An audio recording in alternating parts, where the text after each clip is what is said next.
The Morning Market Kickoff with your host, Tommy O'Brien.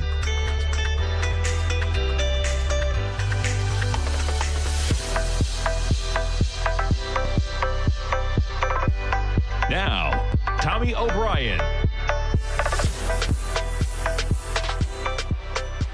Good morning, everybody. I'm Tommy O'Brien, coming to you live from TFNN headquarters in St. Petersburg, Florida. It's Tuesday, 8:30 a.m., 60 minutes to go until that opening bell, and we have markets bouncing a bit, clawing back a marginal amount of yesterday's losses. S&P up 15 points right now, trading at 3241. You get the Dow up 130, trading at 28,098. NASDAQ futures up about 73 points, trading at 91.64. To put things in context, we'll start things off with an S&P chart. The highs, all-time highs, last Wednesday evening, 33.97. To recall, we opened the S&Ps from where we were Friday. We closed out last week at about 33.40. Yesterday, you make it down about 130 S&P points, 32.13. You can see relatively even where we opened Sunday night in the futures, still dramatically below those levels, 32.37, about 25 points off of the lows we had at about 1 p.m. Eastern time yesterday. Overnight, at about 10:30 p.m., we were at 32.60. We were also back up at that level almost at about 2:15 a.m., currently trading 32.38. Jumping over to some of the other indices, we'll start things off. There's your NASDAQ 100, 91.47. Again, you see the gap from Friday till Sunday. Overnight, the NASDAQ 100 makes it up to about 92.21. We made it back down, talk about a trading range, to 90.72, right in the middle of that area, 91.46. Here's your Dow 30, 28,074. Now, the Dow basically almost 900 points higher from where we where we closed out last week.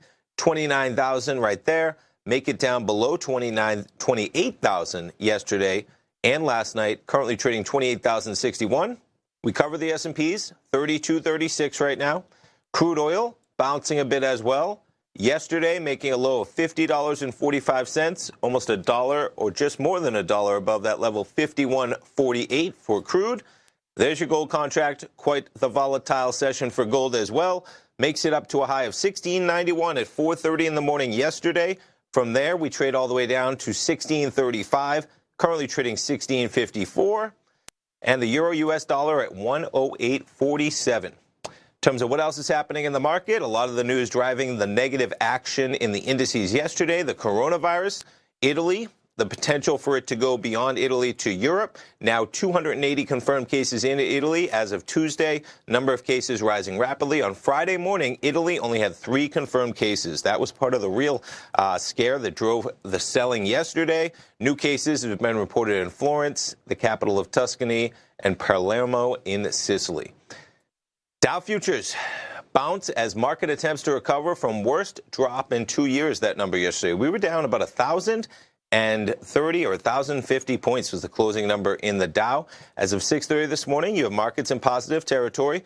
The seesaw trading came after United and MasterCard warned about the potential impact the coronavirus will have on 2020 results. The shares added to their Monday regular session declines. United down 4%, MasterCard dropping 2%. I'll jump over to the MasterCard story since we referenced it. They also named a new product chief as their CEO. And they have their current CEO, A.J. Banga, maybe, moves to executive chairman effective January 1st.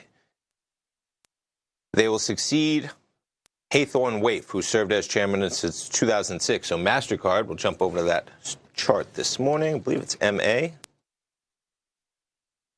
Yes. So you see the spike yesterday, but we're back at about 319, close to 324. Other news, Home Depot out with their earnings this morning. Shares rising after earnings top estimates. CEO says investments are paying off, topping the expectations. The home improvement retailer's margins are under pressure. It's spending about $11 billion to integrate its stores and online business. Company executives said this year will be its peak year of investment. The raw numbers, $2.18 a share versus $2.10 for Home Depot. Revenue, a beat as well, $25.78 versus $25.76. Same-store sales, quite a number, 5.2% versus 4.8%. So those shares trading higher. We'll pull up Home Depot in a moment. So the quarter ended February 2nd for them. Net income rising 5.8% to $2.48 billion or $2.28 a share. They had $2.34 billion a year earlier, but analysts looking for $2.10. Revenue actually falling 2.7% from a year ago, but outpaced analyst estimates. So they were already anticipating that slight 2.7% decrease in revenue. And fiscal 2019, I see, is a week shorter than fiscal 2018. Pretty tough when you're dealing with a less week. And Home Depot shares this morning, HD, you see this acceleration, $246. We're up about $7 pre-market on a $240 stock. Let's see if that's hitting lows at all. Lows up as well, 122.91 yesterday, looking to trade 125.55. Other news, Expedia cutting 3,000 jobs following a quote-unquote disappointing year. So they're going to lay off 12% of their workforce, making other cost-cutting changes after a 2019 the company execs described as disappointing. That news following a fourth quarter 2018 earnings call in which the chairman slammed the company for being sclerotic and bloated. That's not the words you want to hear from your chairman. Expedia Group includes numerous travel brands, HomeAway, Hotels.com, Orbitz, Travelocity, VRBO. Quite the lineup that they have. So they're cutting 3,000 jobs after a disappointing year, 12% of their workforce. The layoffs follow a fourth quarter earnings call. And let's jump over to Expedia this morning, EXPE.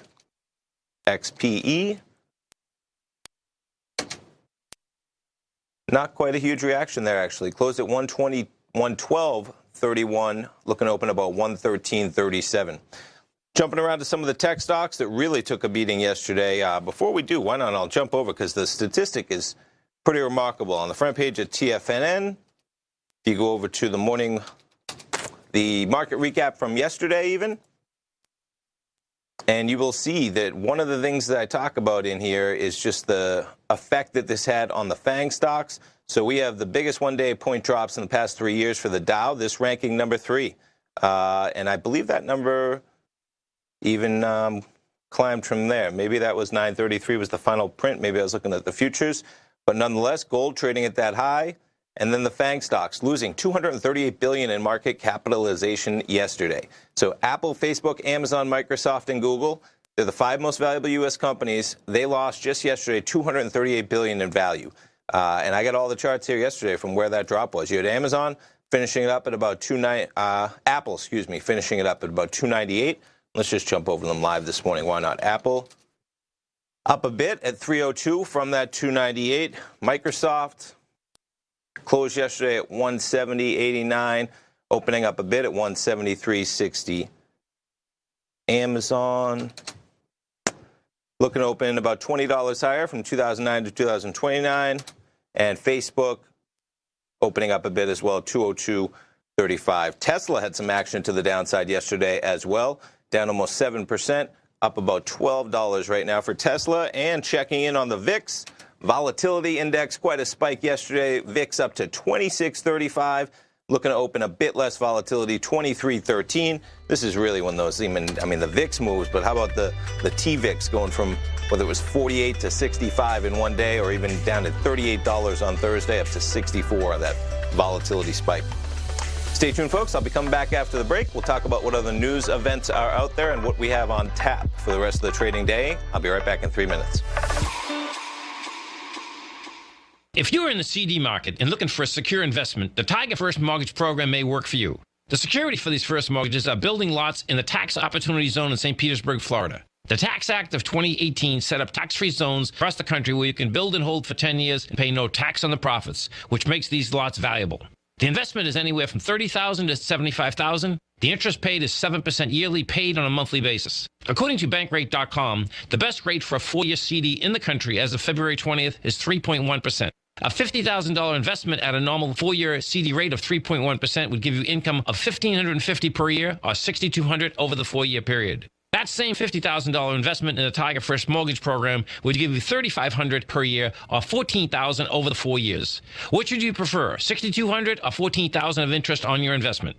If you would like more information about the Tiger First Mortgage Program, you can call me at 877-518-9190. That's 877-518-9190. The gold market has taken off topside in a large way in 2020. If you want to take advantage of this sector, now is the time to subscribe to my Gold Report. The Gold Report took profits in 4 of its equities in the gold portfolio in the first week of January for a combined profit of 99.2%, with 2 positions left in the portfolio that have a profit of 67.5% as of January 7th. The Gold Report is a comprehensive look at the metals sector as well as the markets that move gold, which is the currency and bond markets. New subscribers get a 30-day money-back guarantee, so you have nothing to lose. Every Monday morning, I publish the Gold Report with coverage of gold, silver, bonds, the XAU, HUI, GDX, as well as more than 30 different mining equities. To see for yourself the types of profitable trades that are recommended within the Gold Report, sign up now by visiting TFNN.com. Don't miss out on the next great gold trade. Sign up today.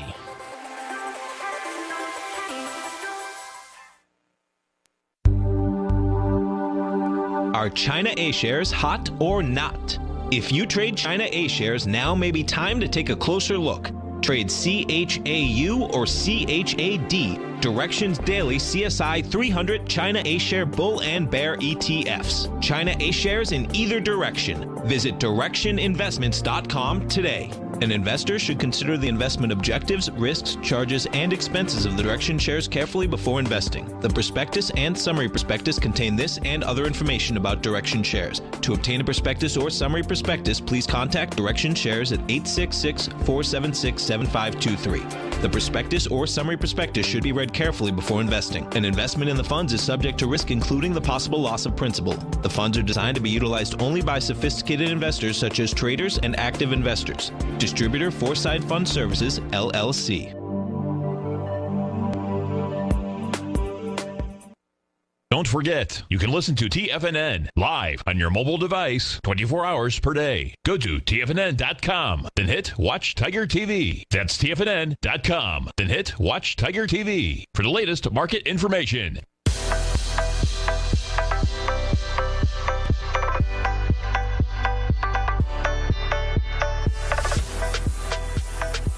Welcome back, folks. S&P's right now up about 14 points at 3240. You get the Dow futures up about 103, 28,071. NASDAQ up about 56 points.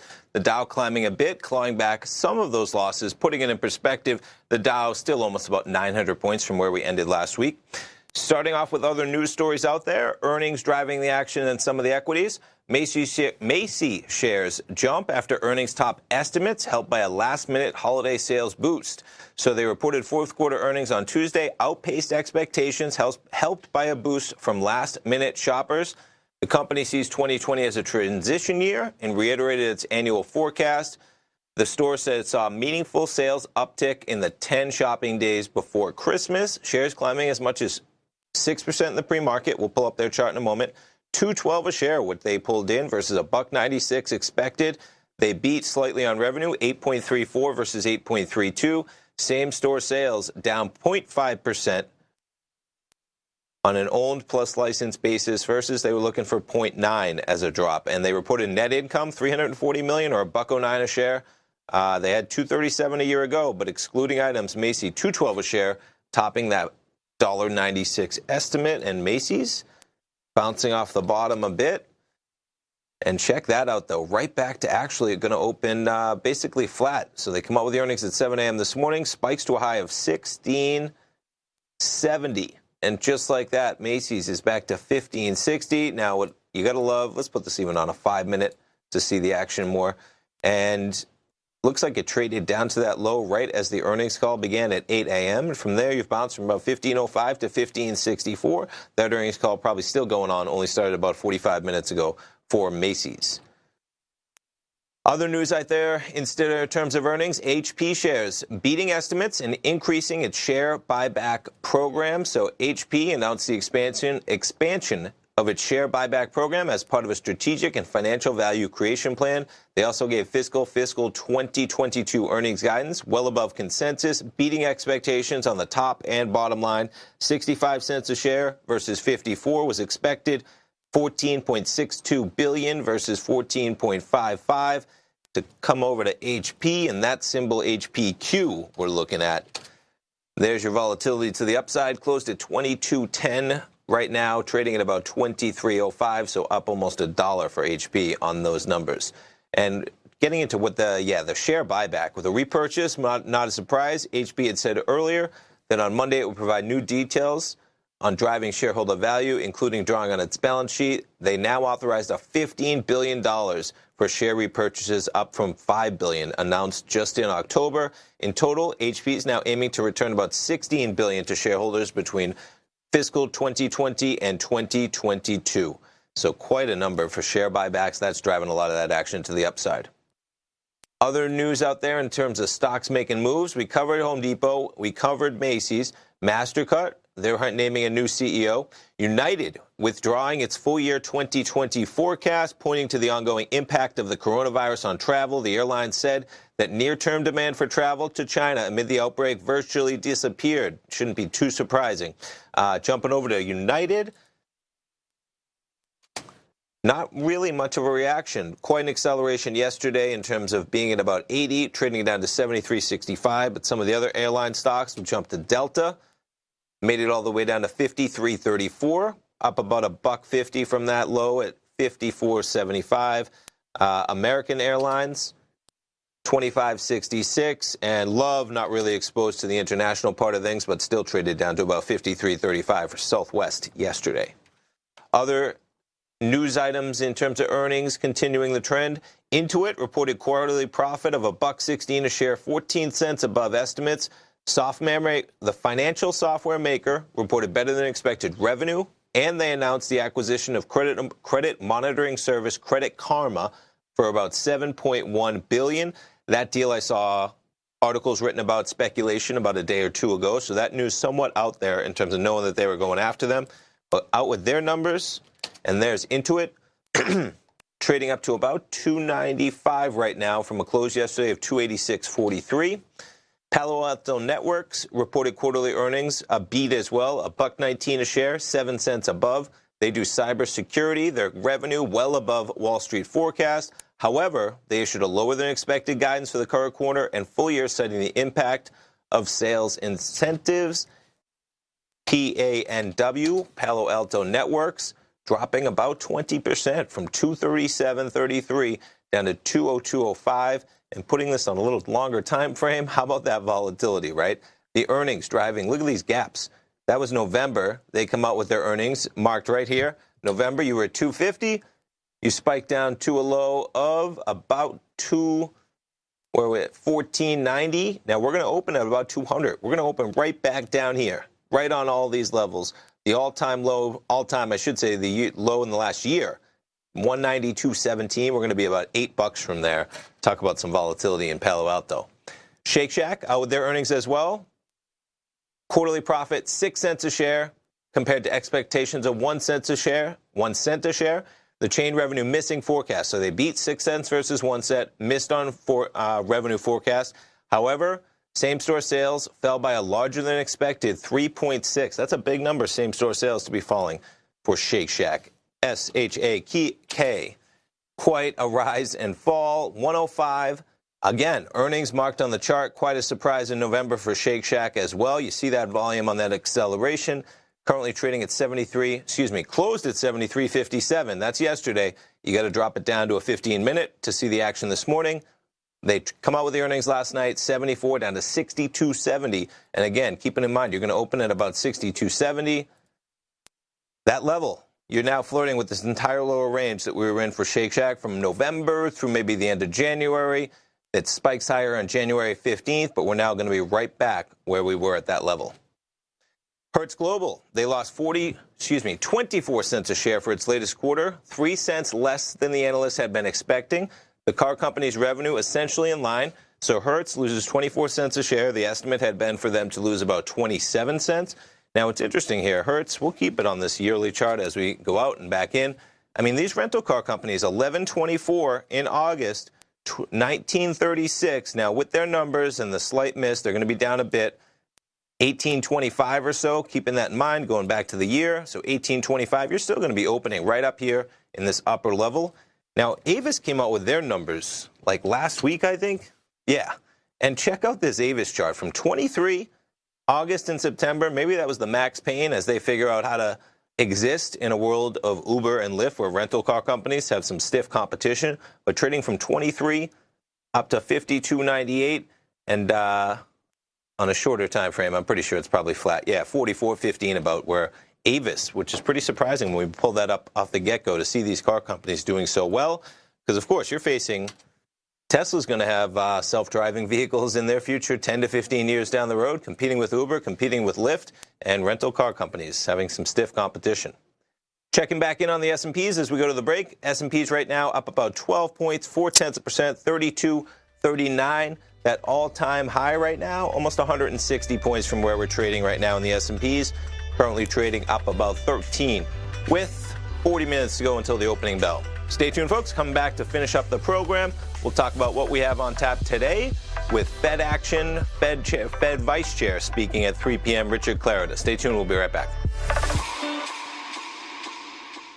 I'm certain you are or strive to be one of the best at everything you do in life. It's the most common trait that we tigers and tigresses share. If you're looking to become the best of the best when it comes to managing your money, let me teach you to do what most wealth managers tell you can't be done, which is how to time the markets. I'm Steve Rhodes, author of Mastering Probability, and for the last 12 months, Timer Digest has been tracking my newsletter signals, which have earned me the ranking as their #1 market timer in the nation for the S&P 500 for the last 12, 6, and 3 months. Timer Digest also ranks me as the #1 market timer for gold as well. The fact is, markets can be timed, and I'll teach you the exact set of tools that I use that has transformed me into one of the best at what I do. Sign up for Mastering Probability today by clicking on the newsletter tab on the homepage of TFNN.com and get immediate access to workshops where I take you step by step how to use an extraordinary set of tools, as well as provide great market calls too. Sign up today. If you haven't checked out the newsletters page of TFNN.com, what are you waiting for? All of the TFNN newsletters are informative, up-to-date, affordable, and a must-have for every trader looking to gain a competitive informational edge in today's markets. TFNN newsletters cover every aspect of the markets to offer you the very latest in market news. Plus, new subscribers get to test drive our newsletters risk-free for 30 days. From all aspects of the markets, including stocks, bonds, metals, commodities, and tech, there's a newsletter to fit your needs exclusively from TFNN. Stay informed each day you trade and get the competitive edge that will help you stay ahead of the game. Visit our newsletters page by going to TFNN.com and click the newsletters button near the top of the page. TFNN.com, educating investors. You know what's cool? Taking something that's good for you. Something specifically formulated to help with weight loss, better sleep, stress reduction, and the need to detox. Nico, our hunter and gatherer ancestors found all their nutritional requirements for health in their wild environment. But today, our food sources no longer contain the vitamins, minerals, and nutrients our bodies need to stay healthy and strong. That's why we need Primal Edge Daily Nutrition. It includes a special blend of ionic, soil-based vitamins, minerals, fatty, and amino acids in an easy-to-use liquid form. Primal Edge is powered by highly concentrated fulvic and humic acids, nature's preferred delivery system. They have been called miracle molecules because, like sunlight, air, and water, life cannot exist without them. That's right, Paige. They ensure we receive all the nutrition we need to be healthy and thrive. We take it every morning. Primal Edge, formulated and approved by Nico and Paige of Living a Primal Lifestyle. Buy it today for just $89. Click on the Primal Edge banner on the front page of TFNN.com. Don't forget, you can listen to TFNN live on your mobile device 24 hours per day. Go to TFNN.com, then hit Watch Tiger TV. That's TFNN.com, then hit Watch Tiger TV for the latest market information.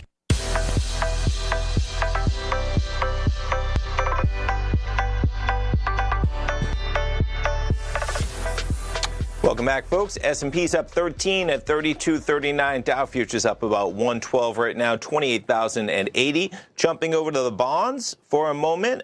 The 30-year, we're trading up about 6 ticks, 166.29. Made it as high as 167.13 yesterday. The 10-year, 132.30. The spike high this morning, actually, above those highs that we had at yesterday. Currently trading 132.25, up about 4 ticks as well. That story, of course, driving interest rates. There's your 10-year yield, 1.365%. Quite a number. And that, of course, driving Treasury yields flat. Oh, that's not the article I wanted. I wanted the article that points to mortgages being at a multi-year low. Nonetheless, we're looking at about 3.4% right now, 3.5% for a mortgage. The 2-year at 1.24%, the 10-year 1.36%, and the 30-year with an all-time low print yesterday, 1.831, right off of that level of where we are at all-time lows in the 30-year. Pretty remarkable. Jumping around to the other action this morning in terms of oil, $51.56. You see the gap from Friday night. Oil trades down to $50.45 yesterday. A little bit of a bounce off that level, but putting this even on a retracement, you see the action from the high to the low. That number right at a 38%, right? From oil down from high to low, pulled that up last night. Was pretty interested. 2 a.m., this morning, 52.02, the price of that 382, and we're just bouncing off of that level. That's all that bounce was, right from 50.45. Pretty interesting oil. This on a 15-minute, but the high Thursday, the low at 1 p.m. yesterday, and 38.2. We popped to that level at 2 a.m., and from there, we made it up. We're 65 cents already off that high in crude oil. Of course, we have the inventories for crude tomorrow, 10:30 a.m. We get natural gas on Thursday. Appreciate you joining me, folks. Stay tuned. We're going to have our man Larry Pesavento coming up live with Trade What You See from 9 till 10. I'll be back at 10 o'clock with Tom. Fast Market by TD Ameritrade 11. Basil Chapman, Steve Rhodes, Dave White, Tom O'Brien, all this afternoon. Stay tuned, folks. We'll be right back.